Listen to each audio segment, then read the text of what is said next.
meningkatkan kemampuan belajar anak bukan hanya tentang membuat mereka pintar secara akademik, tetapi juga membantu mereka menjadi pembelajar seumur hidup yang percaya diri, mandiri, dan penuh rasa ingin tahu. Hal ini melibatkan pendekatan yang menyeluruh terhadap anak, aspek fisik, emosional, sosial, dan kognitif anak.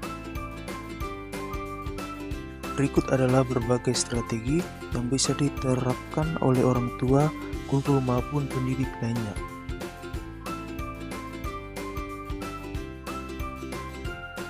Satu, membangun lingkungan belajar yang positif. Lingkungan memiliki pengaruh besar terhadap proses belajar anak.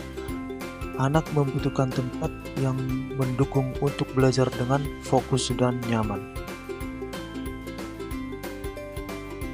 Contohnya, ciptakan suasana yang positif, jaga agar lingkungan belajar terasa menyenangkan dan tidak menegangkan, hindari meneriaki atau menekan anak ketika mereka melakukan kesalahan.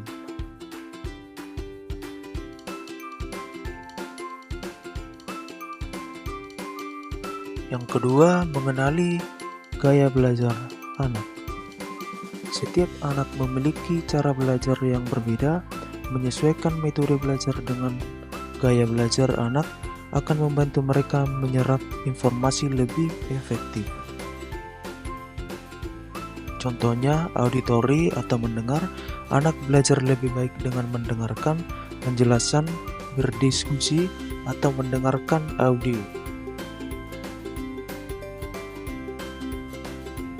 Sebagai orang tua atau guru, penting untuk mengamati gaya belajar anak dan menyediakan metode pembelajaran yang sesuai. Yang ketiga, menumbuhkan kebiasaan belajar yang konsisten. Konsistensi adalah kunci dalam membangun kemampuan belajar jangka panjang. Beberapa kebiasaan positif yang bisa diterapkan adalah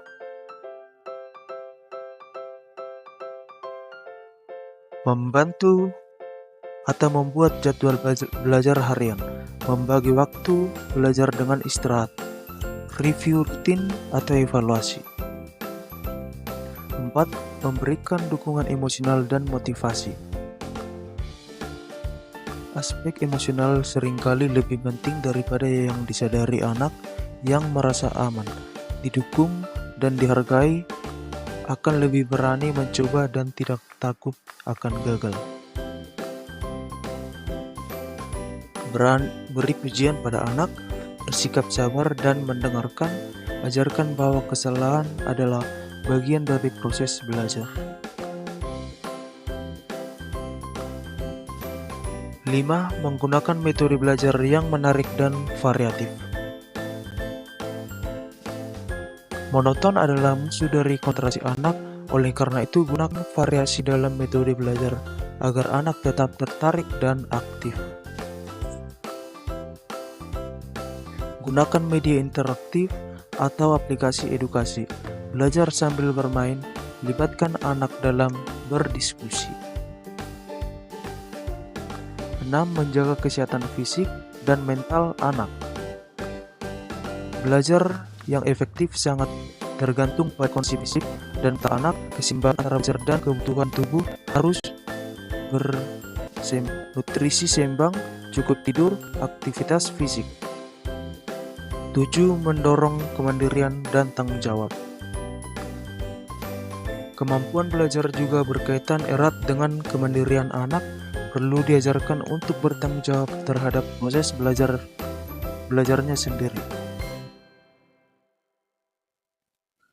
Ajarkan anak mengatur waktu sendiri, biarkan anak menyelesaikan tugasnya sendiri, tumbuhkan rasa ingin tahu. Dan yang terakhir, 8. Melibatkan orang tua dan guru dalam proses belajar. Kerjasama antara rumah dan sekolah sangat penting dalam mendukung anak. Anak yang merasa orang tua dan gurunya terlibat akan merasa lebih